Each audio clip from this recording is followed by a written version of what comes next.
Halo semua, kembali lagi di channel Naik Level. Pada video kali ini, sesuai dengan janji saya di video kemarin, saya akan membahas satu saham yang menarik, ya, yaitu INDF ya, atau Indofood Sukses Makmur Tbk, di mana harga per tanggal hari ini 7850 dan saya terakhir kali membahas saham ini tanggal 26 Maret 2024 ya.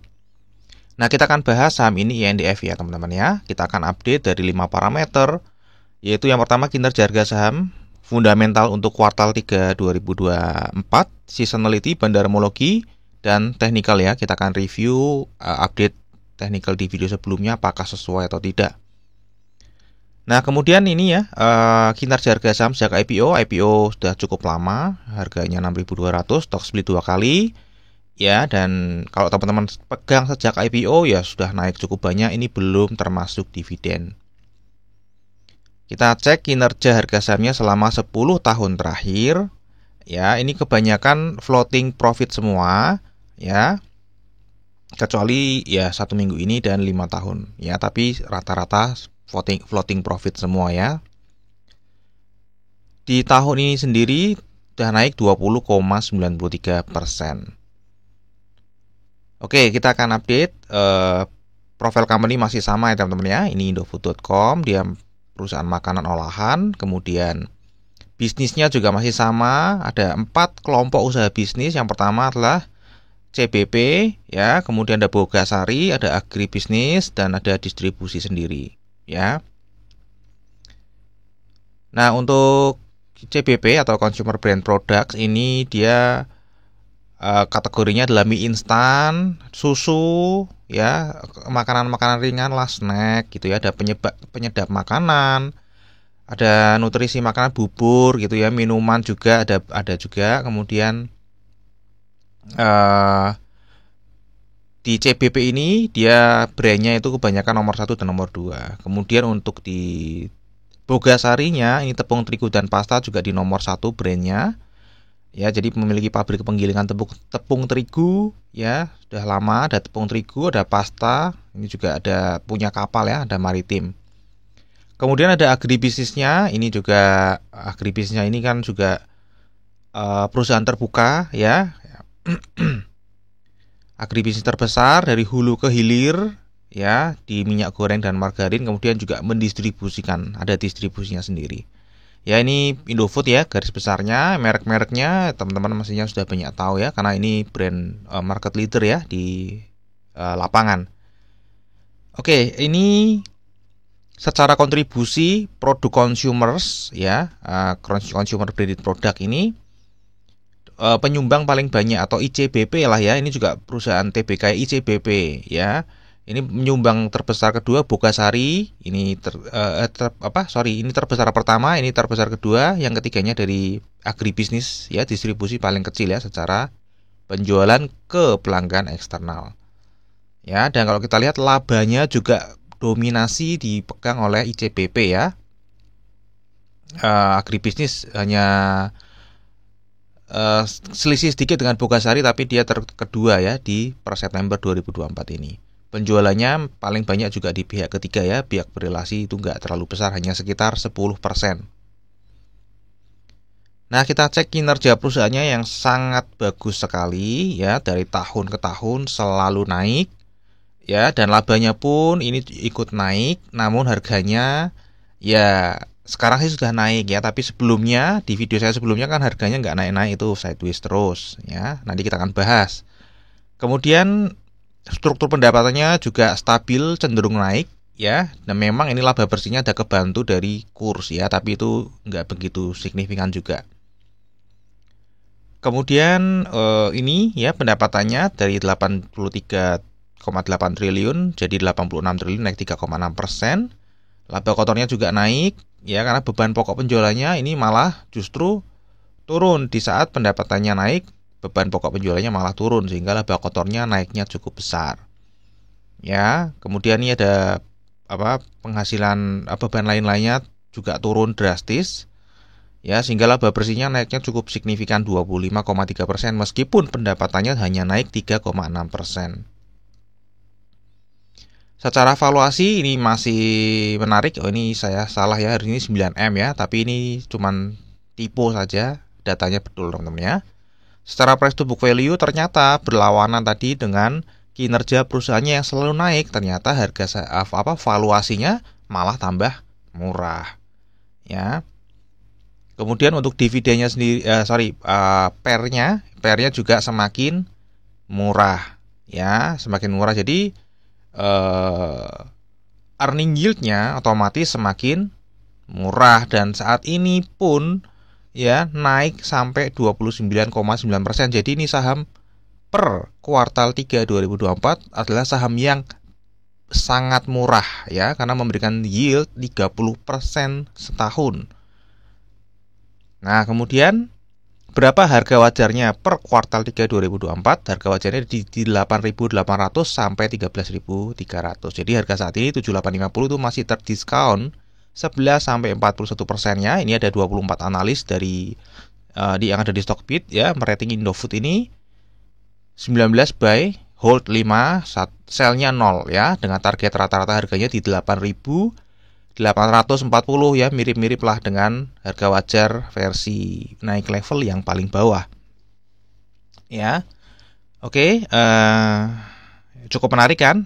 Kemudian selain itu ini bagi dividennya rutin. Memang yield-nya tidak terlalu tinggi karena payout ratio-nya juga tidak tinggi. Ya, payout ratio-nya cuma 30%-an teman-teman ya, jadi yield-nya nggak tinggi. Nah, kita lihat di sini menarik ya, di kuartal 3 naiknya cukup tinggi. Tapi kalau diperhatikan, dia lebih condong untuk membagikan dividen berdasarkan dividen per share, bukan dividen payout ratio. Jadi per share aja, payout ratio-nya menyesuaikan. Jadi prediksi saya nanti tahun 2025 akan membagikan mungkin 278 ya, yang tertinggi di sini. Ya, cuma 3,5%. Kemungkinan ya, karena berdasarkan historical 3 tahun yang lalu labanya naik tapi ternyata payout ratio-nya diturunkan. Yang disesuaikan adalah dividen per share-nya. Ya, dan cash-nya dia melimpah ya, ada 3.500. Ya, di mana dividen cuma bayar 200, ini sangat melimpah dengan cash. Nah, kesehatan finansialnya otomatis akan sehat ya, karena cash-nya melimpah, quick ratio-nya 1,5, current ratio-nya 2, hutangnya banyak. Hutang ini kan konsolidasi dari ICBP ya teman-teman ya. Nah, ini konsolidasi dari ICBP, jadi masih dalam batas wajar ya, secara grup masih sangat sehat. ICBP-nya pun juga sanggup ya, dari labanya masih jauh untuk bisa membayar hutang-hutangnya. Oke, sekarang untuk seasonality ya, kita perhatikan seasonality-nya. Indofood ini saham yang terfokus naik di bulan Desember. Ya, jadi ini pas enggak ya, bahasnya pas November gitu ya. Tapi teman-teman perlu perhatikan ya, di tahun 2024 ini sudah naik cukup tinggi ya, 21,71%. Ya. Jadi nanti jangan beli di pucuk nih teman-teman, ini sudah naik ini ya. Sudah naik, nanti saya akan bahas. Jangan dipikir nanti saya pom-pom itu ya. Oke. Ini struktur pemegang sahamnya masih sama dengan video saya yang sebelumnya, jadi saya nggak akan bahas. Peran investor asing di saham ini juga tinggi. Ya, kita lihat ya, sejak Mei investor asing beli ya, investor asing beli di sini, dan di November ini juga masih membeli. Ya, sampai per hari ini masih beli teman-teman ya. Dan kita lihat linearitasnya, kalau investor asing masuk berarti chance atau kesempatan saham itu untuk naik adalah 63,08%, jadi cukup lumayan tinggi ya. Nah, kita perhatikan kepemilikan retailnya, kita bandingkan dengan yang saya baru bahas kemarin, Bank BRI ya. Indofood holdernya ini turun 1, 2, 3 bulan terakhir ya, dari Agustus ini turun 3 bulan terakhir langsung turun, dan turunnya lebih rendah daripada tahun lalu Oktober. Jumlah holdernya turun, jumlah lembar sahamnya turun, berarti memang sedang ada akumulasi kesimpulannya. Kalau misalnya investor retail lokal keluar, mau nggak mau, suka nggak suka, pasti uang besar yang masuk ya, nggak ada yang lain gitu ya. Ya memang ada sih, mungkin bisa aja investor retail asing, tapi itu sangat hampir saya nggak pernah temui ya. Oke ya, kita lihat di sini dari sini kita bisa simpulkan ini sedang akumulasi. Nah, akumulasinya oleh siapa? Itu kita harus cek dulu ya. Jangan mentang-mentang wah pasti akumulasi terus kita nggak ngecek yang akumulasi siapa. Nah, sebelum kita cek siapa yang akumulasi, kita lihat dulu dari data Stockbit ya. Kita lihat di sini ada distribusi, kemudian tadi sesuai data dari retail 3 bulan terakhir investor retail lepas, artinya sedang ada yang akumulasi, dan akumulasi ini adalah akumulasi yang menaikkan harga, teman-teman ya. Setahun terakhir itu akumulasi ya, terhitungnya sebenarnya di sini distribusi, tapi tiba-tiba 3 bulan terakhir terjadi akumulasi besar ya. Broker AK tiba-tiba langsung besar naiknya sampai 505 miliar. Nah, siapa yang mengakumulasi ya? Kita lihat di sini ya teman-teman ya. Ini data struktur perubahan saham yang saya tawarkan ya buat teman-teman. Beberapa sudah cukup banyak yang punya data ini. Ya, ini saya update di YouTube ini cuman agar kalian juga ada pembelajaran ya cara membaca datanya, karena tidak ada grup ya. Hanya bisa japri dan nonton video yang saya ulas di YouTube ini. Oke, kita cek ya. Lokal ID sudah jelas turun 3 bulan terakhir. Pertanyaannya 3 bulan terakhir siapa sih yang menaikkan harganya? Kita lihat dulu ya, top 3-nya local insurance ternyata mesti buang barang. Kemudian foreign CP overall buang barang, tapi kita lihat 3 bulan terakhir dia naik. Kemudian reksadana asing ini ya, idola saya, reksadana asing naik terus setiap bulan ya. Akumulasi sudah sejak lama. Ya, kemudian ada foreign others, inilah yang menaikkan harga sahamnya cukup signifikan ya. Kita lihat di sini naiknya cukup besar. Tapi secara overall yang mengakumulasi dalam setahun terakhir adalah reksadana asing. Kita lihat paling banyak dia 3% penambahannya. Ya, dari siapa? Dari local insurance dan dari reksadana lokal. Ya, reksadana lokal ini juga buang barang ya. Investor retail lokal baru akhir-akhir ini aja, tapi ini jangan jumlah besar ya. Kalau di setahun kan ya dari sini ke sini cuma 0,38%, tapi kalau dari kita cek dari 3 bulan yang lalu ini cukup banyak ya turunnya. Yang ambil adalah reksadana asing. Nanti kita akan kaitkan dengan pergerakan harganya teman-teman ya. Kita lihat di bulan Oktober masih lokal ID masih merah, masih jual, dan justru jualnya paling banyak. Ya, yang beli siapa? Yang beli reksadana asing paling banyak. Kemudian ada reksadana lokal pun jadi ikut masuk lagi. Ya, jadi reksadana ikut masuk lagi, lokal CP, foreign CP juga ikut masuk lagi ya. Yang paling besar ini foreign OT. Ya, foreign OT mungkin bisa menyusul ini ya. Masih 13% bisa menyusul. Kita perhatikan INDF ini sama seperti yang saya bahas kemarin. Oke. Nggak ketangkep ya teman-teman yang punya data, silahkan dicek ya. Pada saat di puncak ini dia 10% teman-teman ya, Indofood ya. Itu kalau berlanjut terus ya harga sahamnya nggak akan kemana-mana ya. Untungnya investor retail lokal buang barang mau melepas sahamnya, sehingga turun lagi ke di bawah 10% jadi 8,47 ya. Dan pergerakan harga sahamnya ikut naik tadi ya, seperti yang sudah disebutkan. Nah, ini ya untuk bulan November sendiri kita lihat ya, di sini aja sudah kelihatan ya harga sahamnya cantik sekali naiknya. Saat November ini masih terjadi akumulasi ya, dan teman-teman jangan beli di pucuk ya teman-teman ya. Jadi jangan dianggap video saya ini pom-pom. Ini saya hanya menginfokan masih banyak saham bagus lain selain BBRI. Ya, kita lihat ya ini kita akan review pola technical di video saya yang sebelumnya. Waktu itu tanggal 26 Maret saya memprediksi dia akan sideways dulu, kemudian dia akan naik di tanggal 11 Juli, tapi ternyata pada faktanya tidak sesuai harapan. Ya, ternyata sideways terus di bulan Juli. Ya, nah di sini sideways terus ya, justru malah turun. Kan waktu itu saya dari Maret ya. Dari Maret saya prediksi akan naik di bulan Juli sampai ke harga 7.500. Ternyata salah teman-teman ya, bulan Juli malah longsor ke 6.050 ya. Dan kemudian baru naik ke 7.500 setelah prediksi saya mungkin orang-orang nonton, wah ini salah nih, kusut ya. Nah, baru waktu itu orang-orang sudah mulai lepas ya, investor asing bebas untuk mengakumulasi sahamnya, barulah harganya naik. Ya, jadi memang seperti itu ya. Ini saya tampilkan lagi. Sebetulnya saya nggak mau menampilkan ini ya teman-teman ya, tapi ini karena saya akan mengcompare dengan BBRI kemarin. Ya, untuk pelajaran juga. Jadi saya tampilkan tapi tidak akan selalu saya tampilkan karena ini kemarin ya memang ada yang benar bilang ya, wah ini gimana katanya nggak mau investor retail lokal punya banyak tapi malah dipromosikan ya. Jadi saya di sini menampilkan tidak selalu ya. Ini kebetulan saya lagi pengen nampilin ya, saya tampilin ya. Mohon maaf juga buat teman-teman yang mungkin punya saham Indofood ya, jadi terbuka ya. Jadi berdasarkan data ini setahun terakhir ya, di sini bulan Juni ada signal, ada data sesuai dengan rules ya, itu beli di harga 6050 tapi di bulan depannya langsung jual lagi. Ya, jadi di sini kelihatan sia-sia ya, untung 50 perak buat apa.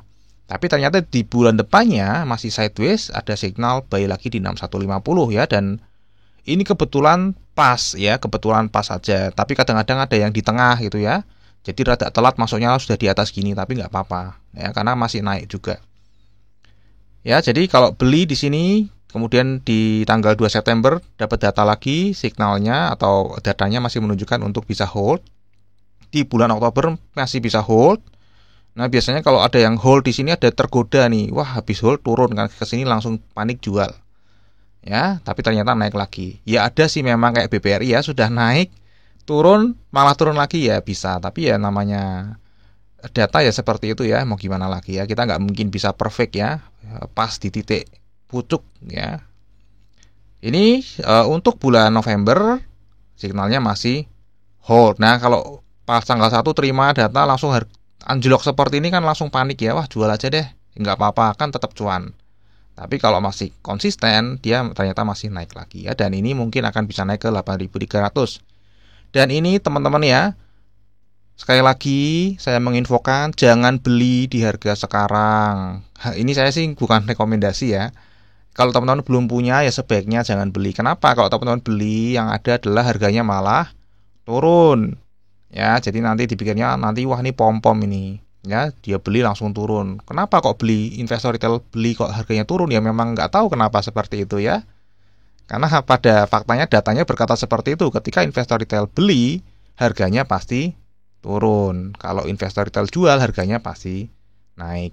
Ya, jadi teman-teman yang belum punya saham INDF, sebaiknya jangan beli di sini. Karena kan sama-sama rugi nih. Yang punya rugi, yang baru beli juga rugi kan. Yang sedang akumulasi juga, wah keganggu gitu ya. Jadi sebaiknya ya ini cuma sekedar informasi aja buat teman-teman. Oh ternyata seperti itu ya. Nanti ada saatnya dia distribusi. Nah, nanti ada saatnya beli lagi. Ya, jadi ada timingnya, nggak mungkin dia tuh hold terus, pasti ada suatu saat ada signal akan jual. Nah, ketika jual nanti diam dulu, ya kan? Diam dulu, nanti kalau sudah ada signal beli, baru beli ya, sabar aja. Jangan terburu nafsu. Nah, nanti ketika ada kesempatan nggak punya cash. Oke, ini ya buat teman-teman ya, sekali lagi ya, meskipun ini disclaimer terserah mau beli atau mau jual, tapi saran saya jangan membeli bagi yang belum punya. Ini hanya untuk apa sih? Untuk pelajaran, untuk pengetahuan. Oh gini ya, nanti di next ya, di kesempatan lainnya bisa untuk membeli ya, terutama buat teman-teman yang sudah memiliki datanya. Kalau belum punya ya nggak apa-apa. Teman-teman juga bisa dapat data dari yang lain ya, nggak harus dari saya. Di Stockbit juga sudah menyediakan tadi ya, yang seperti ini. Nah ini sebenarnya, nah ini kan bisa ya, pakai ini. Oh ini garisnya lagi naik. Dari broker summary juga ada di YouTube, ilmunya banyak. Teman-teman bisa belajar dari mereka ya. Oke, untuk fundamental kan sudah banyak ya yang mengajari. Nah sekarang kita akan masuk ke resume-nya teman-teman ya. Tadi untuk fundamental, kinerja jangka panjangnya masih naik terus. Kinerja jangka pendeknya juga masih naik ya. Valuasi murah ya, masih murah saat ini. Rutin bagi dividen dengan forecast-nya nanti 3,5% di tahun 2025. Seasonality berpotensi naik di bulan Desember. Bandarmologi sedang akumulasi dan seperti yang tadi saya sarankan ya, mohon banget buat teman-teman yang belum punya sahamnya, sebaiknya jangan keburu nafsu untuk membeli sahamnya ini karena sudah naik ya. Jangan sampai nanti teman-teman beli malah turun, nanti habis itu menghujat di kolom komentar ya, dipikir saya pom-pom. Saya sudah mengingatkan ya. Kemudian untuk technical ini sedang uptrend teman-teman ya. Terakhir disclaimer, jadi analisa yang saya bagikan di YouTube ini adalah analisa saya pribadi. Jadi ini bukan ajakan jual atau beli saham Indofood ya. Tetap teman-teman harus wajib melakukan analisa sendiri ya. Jangan menjadikan video saya ini sebagai dasar untuk membeli atau menjual sebuah saham ya. Dasarnya adalah analisanya teman-teman sendiri. Video saya hanya sebagai sudut pandang lain saja, pendapat lain ya, untuk dipertimbangkan atau bahkan tidak usah dipertimbangkan sama sekali juga nggak ada masalah. Ya, yang penting adalah analisanya teman-teman sendiri, itu yang paling penting, bukan analisa dari influencer ya. Oke, sampai di sini dulu aja analisa saham INDF ya. Semoga bisa bermanfaat. Kita akan ketemu lagi di video yang berikutnya.